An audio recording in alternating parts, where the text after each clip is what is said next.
Hey, Epic Life family. So, today, my Epic Life Chronicle is talking about permissive will versus divine will. So, I was talking about this earlier in a session, and I this morning, well, it kind of started last night, and if excuse the noise in the background, I'm in a public place. I'm working on some stuff.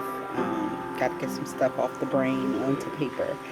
So, but yeah, yesterday in my prayer, I just kept thanking God. Like, I'm just so thankful. Thank you, God. Thank you, God. This song that I'm playing is called Wherever You Lead. So that goes with my Epic Life Chronicles for today. And anyway, yesterday I just kept thanking God and thanking God and thanking God for everything, just literally for everything. And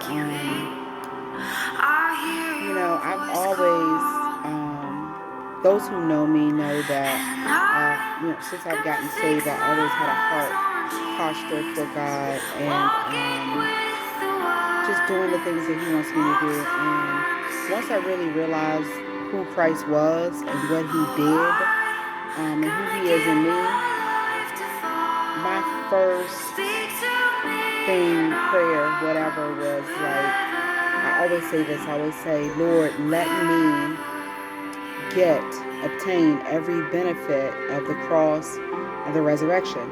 And I mean, like, anything that He has written about me in the heavens, I want. And so, I've always, like I said, always kind of had a heart posture for God. After I got saved, of course, not before. That's a whole nother story. But literally after I got filled with the Holy Spirit, which nothing like that in life has happened to me before that.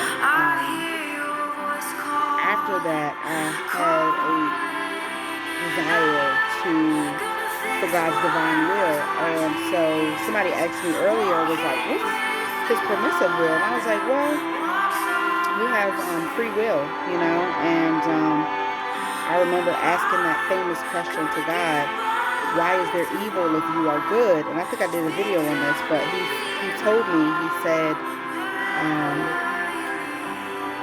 I'm good, I give free will. He is love, He is good. And so if He didn't give us free will, if He manipulated us, if He made us do what we don't want to do, then would He be good? He wouldn't be anything more than what the enemy does. So we have the free will. And, but we have, and that's what I call, permissive will. I call permissive will the free will, which is He's permitting us, to choose. And so the divine will is the things that were written about us, the things that He thought about us when we were created. Those are the things that I want. So whatever it is that He thought about when He thought about me coming into this world, even before I was in my mother's womb, when He thought about those things, whatever those things are, is what I want. And so, there are a lot of mistakes that I've made in my life. You guys will read that in the book.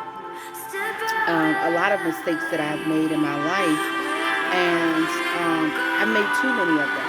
I have, and I always tell God, well, now that I know You, and even when I got saved, I still make mistakes. I still make mistakes. But I always tell Him, like, lead me, guide me, help me to be better. I really want Your divine will, and want to surrender and submit to that. And I've had some Garden of Gethsemane moments, and I've had to say, not my will, but Thy will. And so that is my Epic Life Chronicle today, permissive will versus divine will. And I just thank God for His divine will, for the things that heaven says about me, the things that heaven says about you and your family. Stand on those. Look at the promises that He made you and your family, and stand on those and believe those. And sometimes it's hard. It's hard when your life doesn't show what those promises are. But just believe God. And there may be days where you have to bite your tongue to believe God, and not speak about what you're seeing, but speak about what He's saying about your situation. And Prophet Russ, the prophet in my life, he always says, Never let your situation speak louder. I mean, never let your situation speak louder than what Christ has already said or done. So, that's my Epic Chronicle today, guys. Be blessed.